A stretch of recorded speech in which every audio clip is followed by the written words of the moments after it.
Hello everyone and welcome to Aaron Outdoors. And on today's episode we'll be looking back at some past turkey hunts that we've filmed here at Aaron Outdoors, some success and some hunts that weren't successful that we'll take a look at. You know, turkey hunting, guys, is we switch focus to that at this time of year. It's a challenge for each one of us. Each turkey hunter that goes out of the woods encounters these birds that are keen in sight, very smart, and they're very tricky to pinpoint. But you know as well as the rest of us, when you hear that first gobble of the spring turkey season, it really gets your blood pumping. It's an exciting time, yes. As you go out into the woods and you begin to listen that first morning, hoping to hear that gobble of fairly close to you, you're excited, and then once you do hear it and you make your way toward that bird to try to get set up on him and get everything going your way, and try not to get too close and bump the bird, but you get excited about the trip and about your chances for the day. Well, Blake, you know how challenging these animals are. It's a completely different setup than whitetail deer hunting. You're up, you're able to move around and try and pinpoint, like I said, where these birds are. They're pretty tricky to get on. Yeah, me and Brett did a lot of scouting last year. 2013 season was a pretty rough one for me especially. Brett had some success later in the season, but we had a pretty good year overall. We've seen a lot of turkeys, and it was a real fun time. I mean, turkey season's about to come, less than a month away for us, and we're ready to go right now. I can just see us now getting up and getting after them. But like you said, we had some success, and then there were some failures as well. Brett, you've had some success as well as some failures in the past, just like we all have out in the turkey field. What do you think is the number one thing you have to do in order to bring home a bird, in order to bag a bird?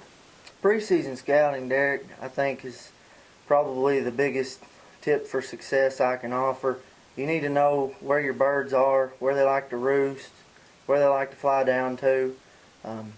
Turkeys are birds of habit, so unless they're spooked, they tend to do the same things day after day, and that's what Blake and I did last season. We pinpointed a bird and thought we knew exactly what this bird was going to do when he come down off the roost, and we got really close to harvesting that turkey. Well, I think we have some footage of that. We're going to share with everyone now. The heartbreak and disappointment of a unsuccessful hunt. They're not all the time you're going to come out with a bird. Let's take a look at that now. Guys, we got a pretty nice gobbler, we think. It's been gobbling behind us. We've called a little bit and it's worked his way up. Working the edge of the woods over there. We're going to try to get him over here. He's been gobbling his head off this morning. We need a little bit of luck here to get him over here. He's gobbling right now.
Blake, you're not the first hunter to miss a turkey out in the field. Talk a little bit about what was going through your head whenever that bird approached and the process as the hunt unfolded. Well, Derek, every time I go back and watch that hunt, it makes me sick to my stomach. We all miss birds sometimes, and that was the first bird I'd missed to kind of come back and bite me, because I'd always talked to them and told them, I've never missed one, but it finally come back and got me. But as you can see, those birds came in, perfect. We couldn't ask for it any better. I didn't have my gun up like I should have. I was trying to call a little bit, and then I dropped the call and got shook up a little bit and didn't get my gun up. And Brett, of course, told me not to shoot until he told me to, because he was wanting to get max footage for the viewers out there, and just the unfortunate events there. Brett, you're behind the camera. Talk a little bit about your process and what you were waiting for to happen as it unfolded. Well, the bird flew down and gobbled, and he went over there to a group of jakes, and then all of a sudden they started coming right for our decoy, and I knew he was going to come right there to the decoy, full strut. I told Blake, I said, "Don't you shoot until I tell you." And he didn't, and so probably a little bit of that miss is my fault, because he probably should have pulled the trigger before he got up there. We actually had it at about 12 or 13 yards, and it's hard to hit a turkey in the head that close. So a little bit of that's on me, but that's just the way that hunt unfolded. Yeah, the turkey started to get a little bit spooked at that decoy, and then got aware of the situation, and then we kind of scared it, and then started to take off, and I took the shot, and after the shot, you see those clips, and that just went into a little bit more of the birds that we've seen that season. It started with that hunt, and it went out throughout the entire season. Close encounters, seeing tons of birds, just couldn't close the deal until finally Brett got the chance to close it. Well, Dad, you've been hunting far longer than we have, the veteran of the group. Talk a little bit about your experiences now having to go out sometimes with a camera in hand with whoever's alongside you, and having to adapt your hunting style to accommodate the camera that we tag along now. Well, it's a little bit of a change to what I'm accustomed to, and as y'all know, sometimes I will kind of sneak off without the camera and get out into the woods by myself and sneak around. But you run into all kinds of different situations with different birds. Each bird has its own personality, it seems like. Each bird wants to do its own thing, and sometimes you can get the bird to work to you. Sometimes you have to opt to other things and to try to kind of get to where the bird wants to be. And I think sometimes that bird's just not going to come to you if he knows where he's generally going and generally staying at, and he doesn't leave that territory. So sometimes you might have to abort the thing you're doing and try a different situation or a different approach on that bird. But each and every bird does have its own personality. I've been like Blake said, you won't hunt too awful long before you'll miss a bird. Probably I've missed a bird or two in my time, and probably because I've let them get a little too close sometimes. And like he said, then when you're at 12 or 14 yards, you don't have much of a pattern there with a shotgun at that to make much error. Well, that they are. Brett, as we turn the page to a successful hunt, 2013 was a trying time for us. See a lot of birds, as Blake alluded to. In this specific hunt, had a good hunt, able to get the kill. Blake behind the camera to kind of lead us into that successful 2013 turkey hunt. Well, we'd hunted long and hard for this bird. Spent a lot of hours in the ground blind.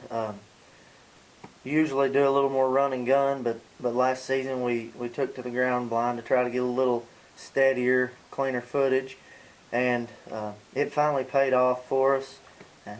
Had a good successful hunt. And we'll take a look at that now. Brett's successful turkey hunt from last season. Hey guys, it's about 8:35. Just want to give you a little update of what's going on. We're in this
Well, fellas, I tell you what, it has been a hunt.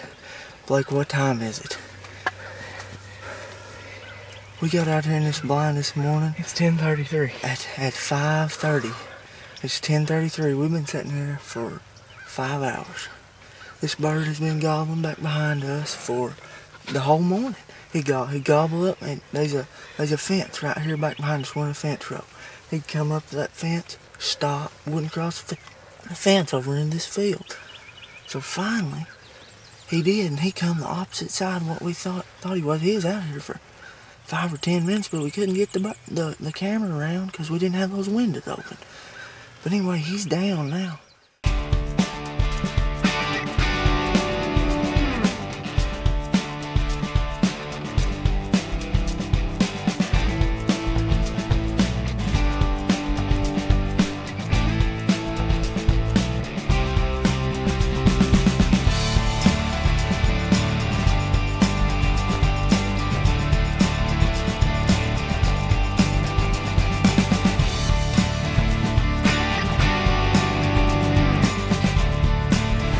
Well, folks, here he is.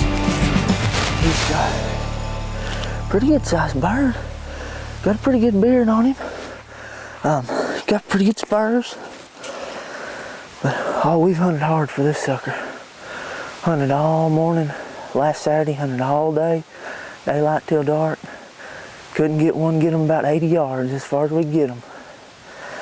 But we finally sealed the deal on one here. We've got about, maybe an hour before we're gonna have to head to check in. But we finally got one anyway. We're proud of it. That was a great hunt. We set up in this ground blind right here, put our decoy out. And man, I tell you what, this bird gobbled all morning behind us. Couldn't get him to come through this fence row. But finally he did. Well, as you saw, we were finally able to harvest that bird. We hunted hard during the 2013 season. Had a lot of close encounters, as you saw earlier, and we're fortunate to finally be able to close the deal. Yeah, it was a memorable hunt for us, Brett. We sat in that blind for 5 hours from daylight until later on in the day. It started to rain. It was a miserable day until that bird started to show up, and we finally got it on the ground. And you can see after Brett shoots it, he was a little shaken up, and I was a little shaken up. I didn't even know what time it was. So it was a great hunt, and one we'll remember. Well, anytime you can get one captured on the film, great camera work there, and a good shot, and able to end the 2013 season with a kill. Well, I want to thank you for joining us here on Aaron Outdoors, and hopefully we'll see you next time as we bring you more outdoor adventures. Be sure to like us on Facebook, follow us on Twitter and Instagram. And send us some of your successful harvest pictures from this spring, and we'll be sure to feature some on the show.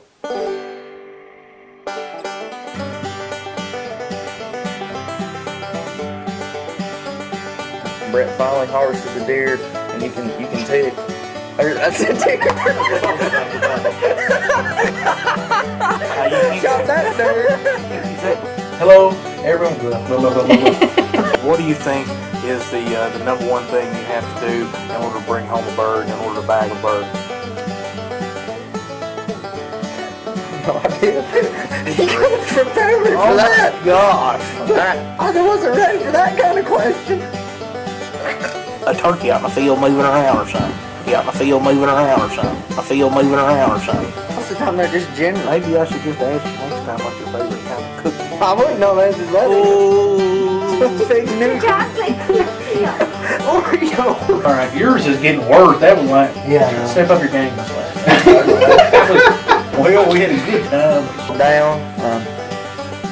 Dude.